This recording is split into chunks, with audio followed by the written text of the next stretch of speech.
আসসালামু আলাইকুম, সবাই কেমন আছেন? আশা করি ভালো আছেন।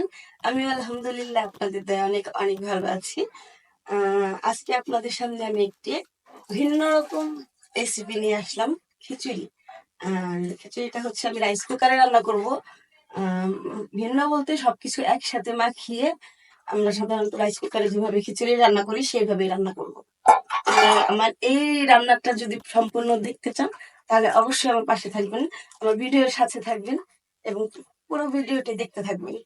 তো চলুন দেখা যাক আমি কি করে এই রাইস কুকারে রান্নাটা করি। আর সবচেয়ে বড় কথা হচ্ছে ভিউয়ার্স, মায়ের হাতের রান্না সেটা তো কি বলবো, বলে বোঝানো যাবে না, অসম্ভব অসম্ভব একটা ভালো লাগার ব্যাপার। আর আমার এই রান্নাটা সাধারণত আমার মা এইভাবে রান্না করতো, আজকে যেভাবে রান্না করব সেটা হচ্ছে আমার মা রান্না করতো। আর মায়ের হাতের স্বাদ মুখে তো অবশ্যই লেগে থাকে। তো চলুন কিভাবে রান্না করি। তো সবার আগে আমি আমার ঘরে থাকা কিছু সবজি ছিল, একদম 2-3টা আইটেম। তো সেগুলো কেটে ধুয়ে পরিষ্কার করে নিচ্ছি। এখন আমি না কেটে নিচ্ছি এবং এখন আমি ধুয়ে নিচ্ছি। কিছু আমি কাটছি, কুচাইছি, আর কিছু হচ্ছে আমি করে দিব। তো আমার খিচুড়িটা রান্নার জন্য এখন আমি হচ্ছে কিছু গাজর এবং আলু, এই দুটো সবজি আমি কুচিয়ে নিচ্ছি এইভাবে করে।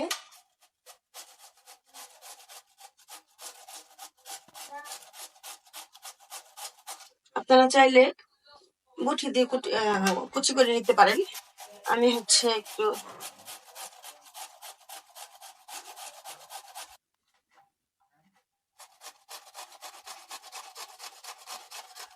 গাজর কুচি করে ফেলছি, এখন হচ্ছে আমি আলুগুলোকে কুচায় নিব।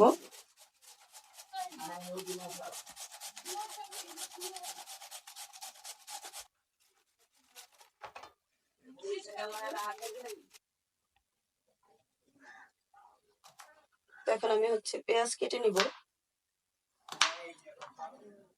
কুচি কুচি করে কেটে নিব।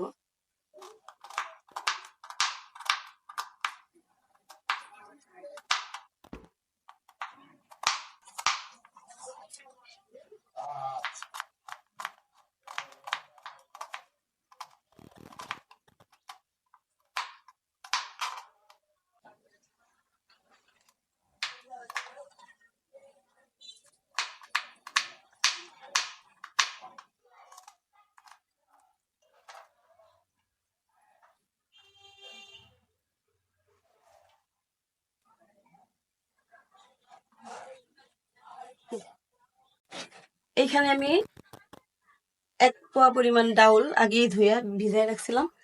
তো এখন আমি হচ্ছে ভাতের চাল সাথে মিক্স করে দিব। হ্যাঁ ভিউয়ার্স, আমি এখানে ভাতের চাল এবং পোলার চাল দুইটা মিক্স করে তারপরে হচ্ছে খিচুড়িটা রান্না করব। আপনারা চাইলে শুধু ভাতের চাল দিয়েও করতে পারেন, আবার চাইলে শুধু পোলার চাল দিয়েও করতে পারেন, এটা যার যার ইচ্ছা অনুযায়ী। তখন আমি খুব ভালোভাবে ধুয়ে নেব।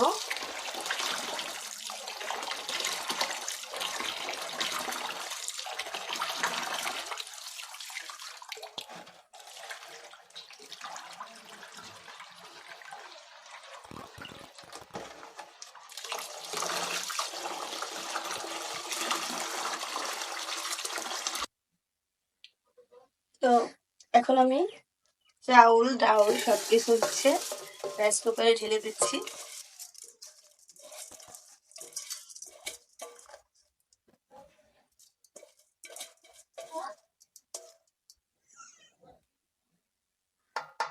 এখন আমি হচ্ছে কাঁচা সবজিগুলো সব একসাথে দিয়ে মাখায় নেব খুব সুন্দরভাবে।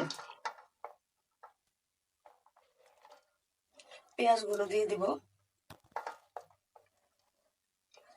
শুধু এই দুইটা সবজি আমি হচ্ছে বলক আসার একটু আগে দিয়ে দিব, এখন না। গরম মশলা, স্বাদ মতো লবণ,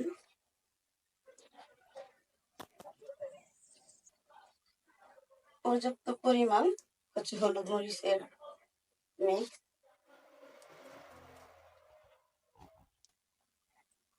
এখানে হচ্ছে জিরা গরম মশলা পেস্ট,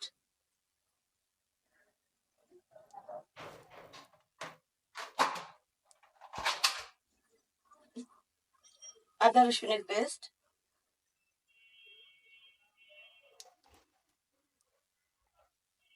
পর্যাপ্ত পরিমাণ তেল, সাদা তেল। আপনারা চাইলে এখানে সরিষার তেল ইউজ করতে পারেন।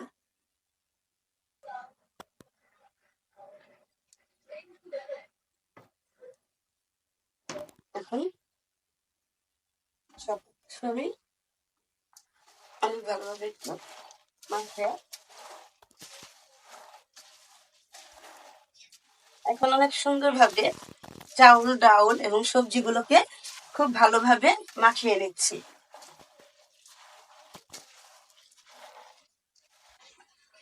এখন আমি পানি দিয়ে দিচ্ছি।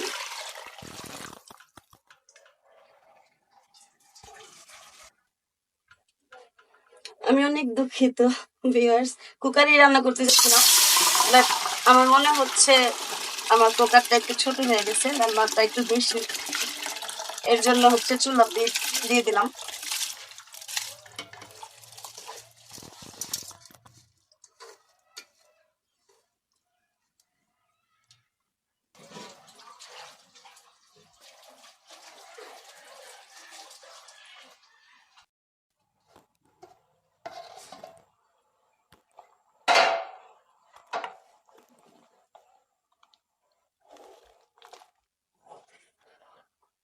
চাউলটা অনেক আস্তে আস্তে সিদ্ধ হয়ে আসছে, বলক আসছে। এখন আমি হচ্ছে আলু কোচানো গুলো দিয়ে দিব।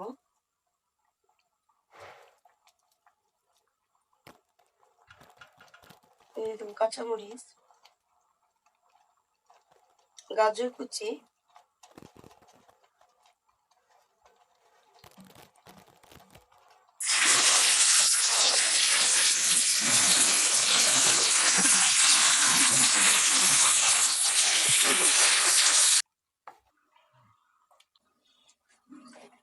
তো ভিউয়ার্স, আমরা যখন অনেক ছোট ছিলাম, আমার মা আমাদের সকালবেলা এভাবে হচ্ছে খিচুড়ি রান্না করে সকালে ডিম ভাইজা তারপর হচ্ছে নাস্তা দিত।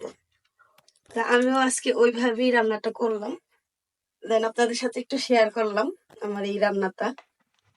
আমি রান্না করলাম, জানি না আমার কাছে খেতে কেমন লাগবে, বাট আমার মা রান্না করলে অনেক অনেক পেট ভরে মজা করে খাইতাম আমরা ভাই বোনেরা সবাই মিলে।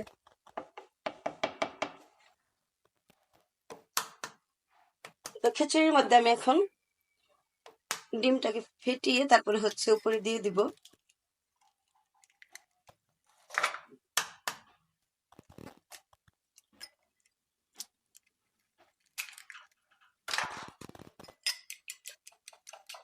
এখানে আপনারা আপনাদের ইচ্ছা মতো ডিম দিতে পারেন, ইচ্ছা করলে 4টা 5টাও দিতে পারেন। আমি 2টাই দিচ্ছি।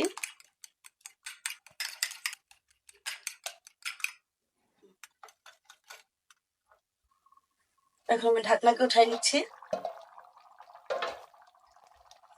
ফেটানো ডিমগুলোকে উপর দিয়ে দিয়ে দিচ্ছি।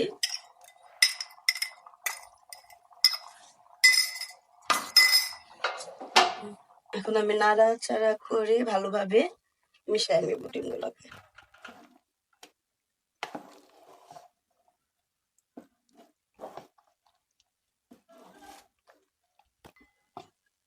ঢাকনা উঠাই দিতেছি।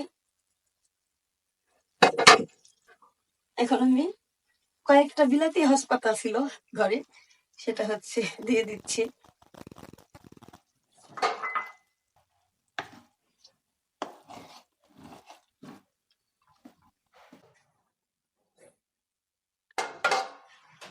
ভিউয়ার্স, শুধু মাংস দিয়ে রান্না করলে যে খিচুড়ি মজা হবে আসলে তা কিন্তু নয়। আমার মায়ের হাতের রান্না, ছোটবেলা আমার আম্মু এইভাবে আমাকে রান্না করে আমাদের খাওয়াতো। আর কি বলবো, এক কথায় অনেক অনেক অসাধারণ, অনেক মজা। এবং আপনারা অবশ্যই এইভাবেই রান্না করে খাবেন, খেয়ে দেখবেন মজা লাগবে, অনেক ভালো লাগবে। এবং খেয়ে আমাকে অবশ্যই কমেন্ট করে জানাবেন রান্না করে খেয়ে কেমন লাগলো। এবং আমার চ্যানেলটাকে অবশ্যই সাবস্ক্রাইব করবেন, একটা লাইক দিবেন, শেয়ার করবেন। এবং আমার আমার কাছ থেকে আরো কি কি ধরনের রান্না পেতে চান সেটা কমেন্ট করে জানাবেন। তো এখানেই আজকে আমি রান্নাটা শেষ করছি। আল্লাহ হাফেজ।